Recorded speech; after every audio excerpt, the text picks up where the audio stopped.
Les 7 astuces anti-grignotage.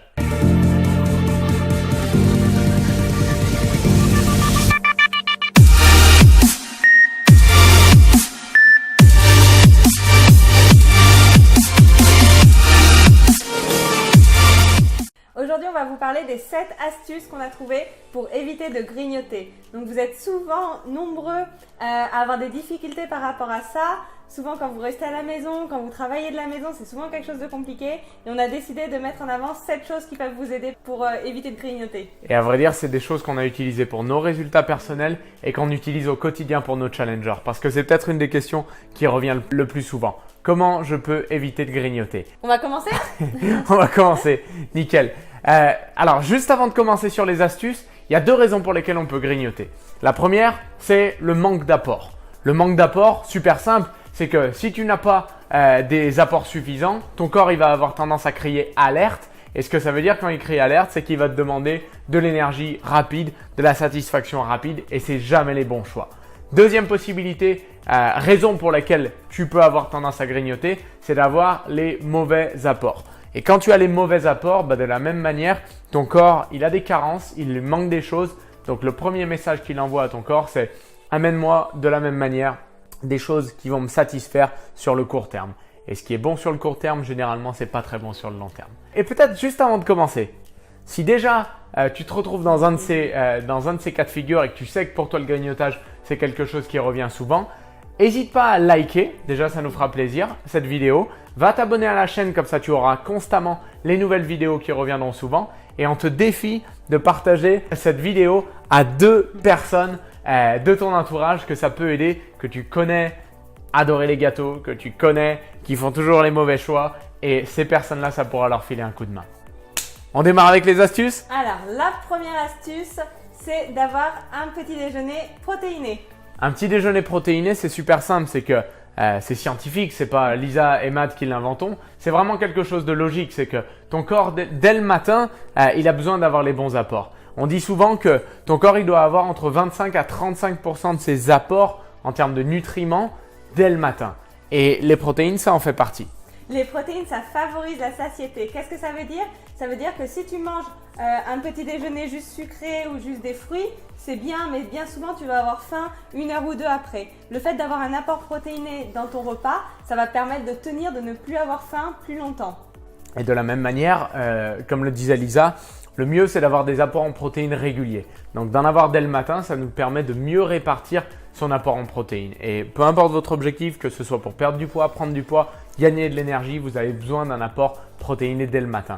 Et pour finir sur cette astuce-là, c'est vrai que le petit déjeuner, on en parle souvent et vous le savez, ça fait partie intégrante de nos programmes et de notre 30 Day Challenge. Vraiment, c'est la trajectoire de la journée. Si tu commences bien le matin, le reste de ta journée va dans le bon sens. Deuxième astuce, avoir un encas et non pas du grignotage. alors, qu'est-ce que ça veut dire un encas à la différence du grignotage? Alors bien souvent, il y a beaucoup, surtout les filles, je sais qu'elles me disent « je grignote pas de la journée, je prends juste mes 3 repas et au pire quand j'ai faim, je prends une pomme ». Attention, il faut manger entre les repas, mais des bons encas équilibrés. C'est là-dessus qu'on va vous aider. Et les encas, à la différence du grignotage, qu'est-ce que c'est un encas? Un encas finalement, c'est presque un mini-repas. Quand on dit un mini-repas, déjà il y a 2 choses dedans. Il y a mini, ça veut dire que ça ne doit pas faire la taille d'un repas et l'apport en calories d'un repas. Et repas, ça veut dire qu'il faut qu'il y ait une variété des nutriments. Du grignotage, généralement, ça va être du sucre ou du gras. Un vrai encas de qualité, ça va être un mélange de protéines, de glucides, de lipides, de vitamines et de minéraux.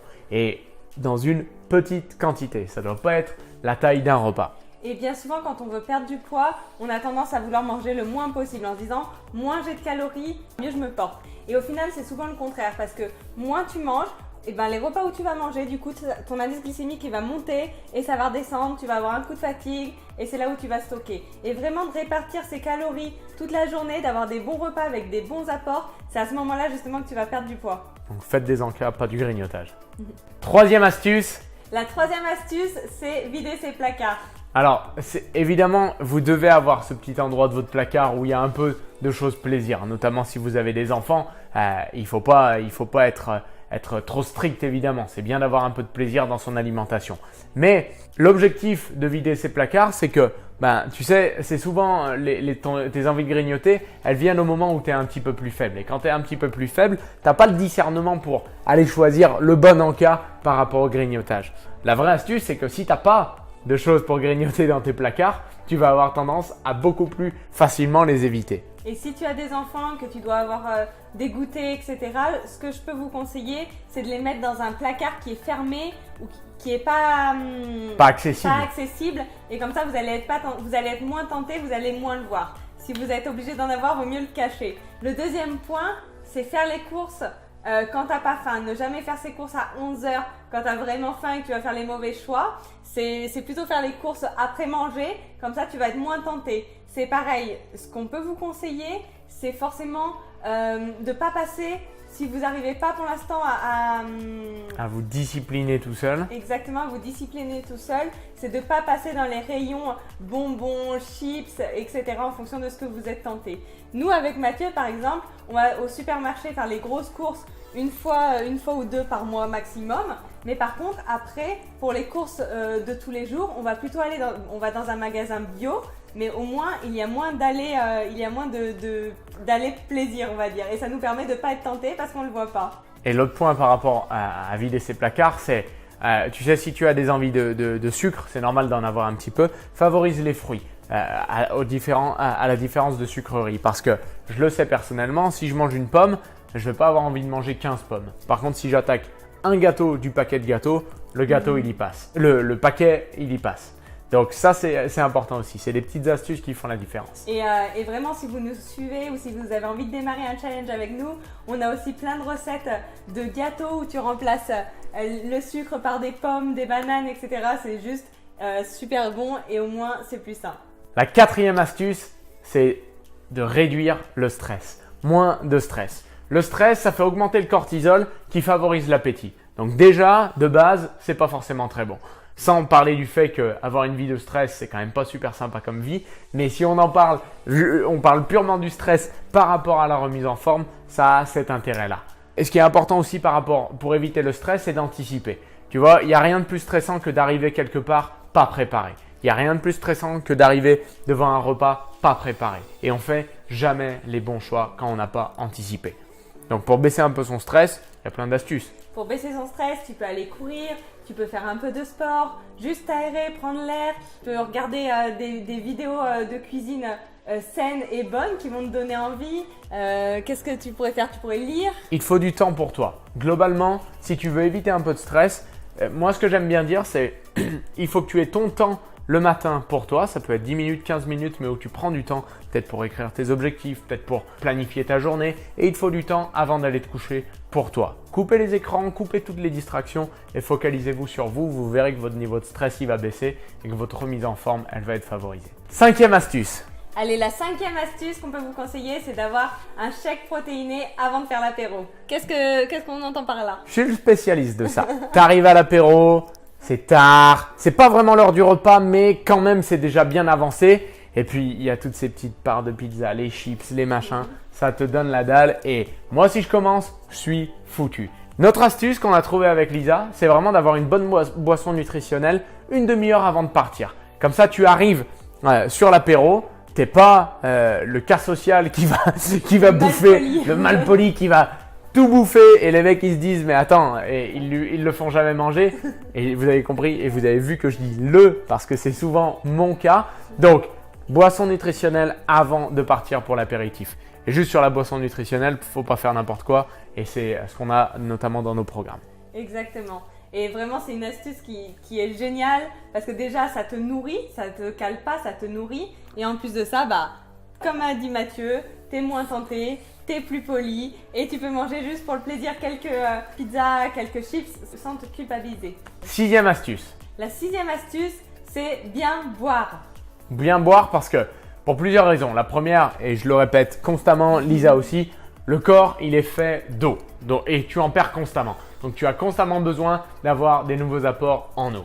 Et pas juste boire énormément sur les repas. Boire des petites gorgées de façon régulière. Ça va jouer sur votre satiété et donc naturellement, ça va moins vous donner envie de manger n'importe quoi. Et c'est vraiment important de boire justement entre les repas parce que quand tu bois pendant le repas, tout ce qui est liquide, c'est ce qui se digère le mieux. Donc le corps va digérer l'eau d'abord et après tes aliments. Donc c'est pendant les repas qu'il faudrait le moins boire. Mais par contre, c'est vraiment important de boire entre les repas, le matin, toute la journée. Ça permet moins de fatigue, ça permet une meilleure peau, moins de cernes. Ça fait juste du bien aussi physiquement. Et ça t'évite de grignoter. Le dernier point par rapport à l'hydratation, c'est que l'eau, elle sert à transporter les nutriments. Tu peux très bien manger, mais si les nutriments ne sont pas bien fixés et ne sont pas bien transportés un peu de partout, ça ne peut pas forcément fonctionner. Donc l'hydratation va t'aider à éviter le grignotage parce que tu vas être bien nourri. La 7e et dernière astuce, s'occuper l'esprit. Il n'y a rien de plus simple finalement. Regarde, on a tous cette journée où tu as été tellement pris au boulot, en famille, entre amis, peu importe. Tu as été tellement pris, tu étais tellement occupé, tu avais tellement l'esprit occupé que tu en as presque oublié de manger. Attention, ce n'est pas du tout ce qu'on vous conseille. Ce qu'on vous conseille, c'est un équilibre nutritionnel. Mais c'est juste pour vous faire réaliser une chose. C'est que quand tu as l'esprit occupé par des bonnes choses, tu as tendance à éviter l'ennui qui va parfois te pousser à grignoter un petit peu. Et pour toutes les personnes qui soit travaillent de la maison, soit les mamans qui doivent s'occuper de leurs enfants et qui restent à la maison toute la journée, ou bien par exemple moi quand j'étais infirmière, il y avait à manger tout le temps dans la salle de pause. Ce que je vous conseille vraiment, c'est au début mettre un rappel à 10h et à 16h. Vous mettez votre petit réveil et vous mettez un rappel en cas équilibré. Donc à 10h, tu manges ton fromage blanc, tu manges ta barre protéinée, tes 4-5 amandes, ce qui va permettre, même si tu n'as pas encore faim, le fait de manger ton encas, ça va te permettre de ne plus avoir faim et de ne plus être tenté pour grignoter. Et si tu ne mets pas ton réveil à 16h et que tu oublies de faire ton encas équilibré, à 17h ça va encore, mais à 18h tu as vraiment trop faim et là tu vas manger le paquet de chips ou le chocolat qui traîne. Et au début, ça peut vous paraître un petit peu difficile, mais croyez-moi, le tout c'est de tenir pendant quelques temps. Au bout d'un moment, ça devient une habitude. Et pour vous occuper l'esprit aussi, on vous conseille, et ça c'est un conseil extra qui a presque rien à voir avec la nutrition, mais c'est d'avoir une journée planifiée, une to-do list. Quand vous avez une to-do list, vous avez plein de choses à faire et donc vous n'avez pas le temps d'avoir l'esprit qui vague vers le grignotage. Et si c'est le week-end, que vous êtes à la maison, vous êtes tranquille et vous avez vraiment envie de manger, sortez prendre l'air, sortez courir, sortez marcher avec vos enfants, sortez voir les copains, buvez un grand verre de thé pour oublier et comme ça vous éviterez de grignoter. Donc, ça c'était nos 7 conseils pour éviter de grignoter. Mettez-nous en commentaire celui que vous avez le plus aimé et celui qui va le plus vous servir. Et si vous en avez des autres à rajouter, mettez-les aussi en commentaire. On n'hésitera pas à les faire pour des prochaines vidéos. J'espère que cette vidéo vous a plu. On est impatients de faire la prochaine et puis bonne journée à tous.